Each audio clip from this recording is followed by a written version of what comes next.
চাঁপাইনবাবগঞ্জের গোমস্তাপুর উপজেলার বাঙ্গাবাড়ি সীমান্ত দিয়ে ২৮ জনকে বাংলাদেশে পুশ ইনের চেষ্টা করেছে ভারতীয় সীমান্তরক্ষী বাহিনী। তবে বিজিবির কঠোর অবস্থানের কারণে তারা বাংলাদেশে প্রবেশ করতে পারেনি।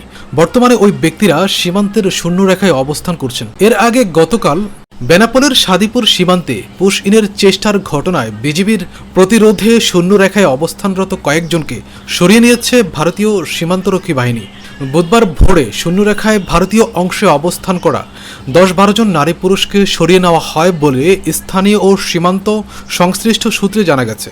বৃহস্পতিবার সকালে বিজিবির ১৬ ব্যাটালিয়নের অধিনায়ক লেফটেন্যান্ট কর্নেল মোহাম্মদ আরিফুল ইসলাম মাসুম এই তথ্য নিশ্চিত করেছেন। বুধবার দিবাগত রাত ৩টার দিকে বাঙ্গাবাড়ি সীমান্ত পিলার সংলগ্ন এলাকা দিয়ে ১২ বিএসএফ ব্যাটালিয়নের আশরাফপুর ক্যাম্পের সদস্যরা ২৮ জনকে ভারতীয় ভূখণ্ড থেকে বাংলাদেশের দিকে ঠেলে পাঠানোর চেষ্টা করে। ওই ২৮ জনের মধ্যে ১২ জন পুরুষ, ১০ জন নারী এবং ৬ জন শিশু রয়েছে। খবর পেয়ে বিজিবি সদস্যরা ঘটনাস্থলে গিয়ে তাদের অবস্থান নিশ্চিত করেন। বাংলাদেশ ভূখণ্ডে প্রবেশ ঠেকাতে কঠোর অবস্থান নেন, ফলে তারা সীমান্তের শূন্য রেখায় অবস্থান নিতে বাধ্য হয়। বিজিবি অধিনায়ক বলেন, আমরা তাদের ভারতীয় ভূখণ্ডে ফিরে যাওয়ার জন্য অনুরোধ করেছি। তারা ফিরে না গেলে প্রয়োজনীয় ব্যবস্থা নেওয়া হবে। এই ঘটনার পর সীমান্তের ওপারে বিএসএফের বিভিন্ন চৌকিতে অতিরিক্ত সদস্য মোতায়েন করা হয়েছে বলে তথ্য পাওয়া গেছে।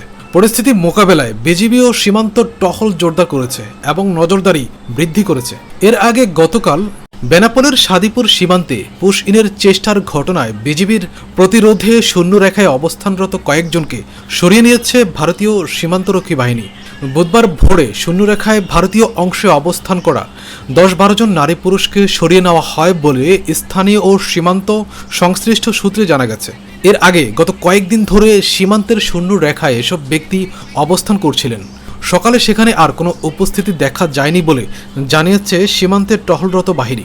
যশোর ৪৯ বিজিবি ব্যাটালিয়নের অধিনায়ক লেফটেন্যান্ট কর্নেল মোহাম্মদ সাইফুল ইসলাম খান বলেন, সীমান্তে বিজিবি সর্বদা সতর্ক অবস্থানে রয়েছে।